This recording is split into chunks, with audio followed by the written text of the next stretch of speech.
Sakal Gunar Vande Guru Sri Charanaravindan.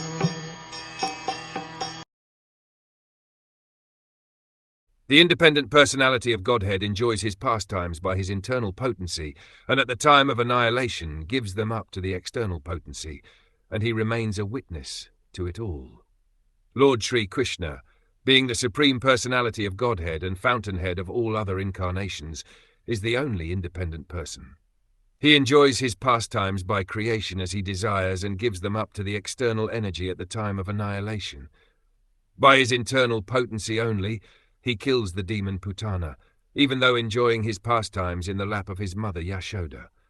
And when he desires to leave this world, he creates the pastimes of killing his own family members, Yadukul, and remains unaffected by such annihilation.